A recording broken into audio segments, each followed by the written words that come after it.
उठो, जागो और तब तक मत रुको जब तक लक्ष्य की प्राप्ति ना हो जाए। अपने आप को कमजोर समझना सबसे बड़ा पाप है। तुम्हें कोई पढ़ा नहीं सकता, कोई आध्यात्मिक नहीं बना सकता। तुमको सब कुछ खुद अंदर से सीखना है। आत्मा से अच्छा कोई शिक्षक नहीं है। सत्य को हजार तरीकों से बताया जा सकता है, फिर भी हर सत्य एक ही होगा।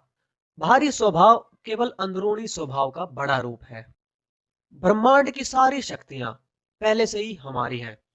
वो हम ही हैं जो अपनी आंखों पर हाथ रख लेते हैं और फिर रोते हैं कि कितना अंधकार है। विश्व एक विशाल व्यायामशाला है जहां हम खुद को मजबूत बनाने के लिए आते हैं। दिल और दिमाग के टकराव में हमेशा दिल की सुननी चाहिए। शक्ति जीवन है, निर्बलता मृत्यु है। विस्तार जीवन है, संकुचन मृत्यु है। प्रेम जीवन है, द्वेष मृत्यु है। किसी दिन जब आपके सामने कोई समस्या ना आए, आप सुनिश्चित हो सकते हैं कि आप गलत मार्ग पर चल रहे हैं।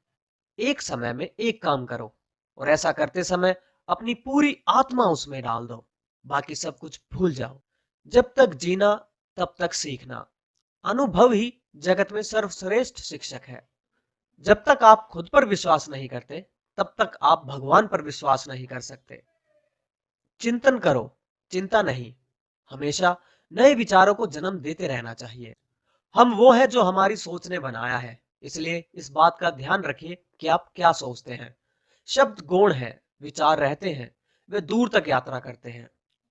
जैसा तुम सोचते हो वैसा ही बन जाओगे। खुद को निर्बल मानोगे तो निर्बल, और सबल मानोगे तो सबल ही बन जाओगे। कुछ मत पूछो, बदले में कुछ मत मांगो। जो देना है वो दे दो, वो तुम तक वापस आएगा।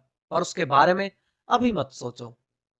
जो कुछ भी तुमको कमजोर बनाता है, शारीरिक, बौद्धिक या मानसिक, उसे जहर की तरह त्याग देना चाहिए।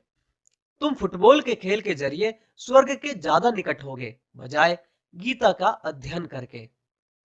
वेदांत कोई पाप नहीं जानता, वो केवल त्रुटि जानता है। और वेदांत कहता है कि सबसे बड़ी त्रुटि ये कहना है कि तुम कमजोर हो, तुम पापी हो, एक तुच्छ प्राणी हो, और तुम्हारे पास कोई शक्ति नहीं है, और तुम ये वो नहीं कर सकते। किसी की निंदा ना करें। अगर आप मदद के लिए हाथ बढ़ा सकते हैं तो जरूर बढ़ाएं।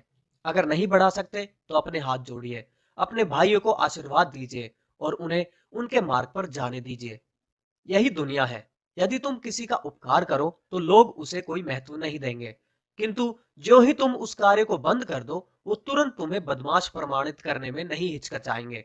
हमेशा भावुक व्यक्ति अपने सगे स्नेहियों द्वारा ठगे जाते हैं।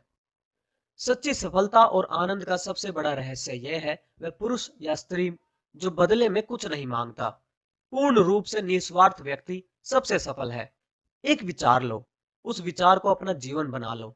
उसके बारे में सोचो, उसके सपने देखो, उस विचार को जियो। अपने मस्तिष्क, मांसपेशियों, नसों, शरीर के हर हिस्से को उस विचार में डूब जाने दो और बाकी सभी विचारों को किनारे रख दो। यही सफल होने का तरीका है। क्या तुम नहीं अनुभव करते कि दूसरों के ऊपर निर्भर रहना बुद्धिमानी नहीं है? बुद्धिमान व्यक्ति को अपने ही पैरों पर दृढ़ता पूर्वक खड़ा होकर कार्य करना चाहिए। धीरे धीरे सब कुछ ठीक हो जाएगा। जब लोग तुम्हें गाली दें तो तुम उन्हें आशीर्वाद दो। सोचो, तुम्हारे झूठे दम्भ को बाहर निकालकर वो तुम्हारी कितनी मदद कर रहा है। हम जो बोते हैं वो काटते हैं। हम स्वयं अपने भाग्य के निर्माता हैं। जो सत्य है उसे साहस पूर्वक निर्भीक होकर लोगों से कहो।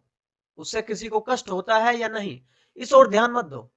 दुर्बलता को कभी प्रशय मत दो। सत्य की ज्योति बुद्धिमान मनुष्यों के लिए यदि अत्यधिक मात्रा में प्रखर प्रतीत होती है तो उन्हें बहा ले जाती है।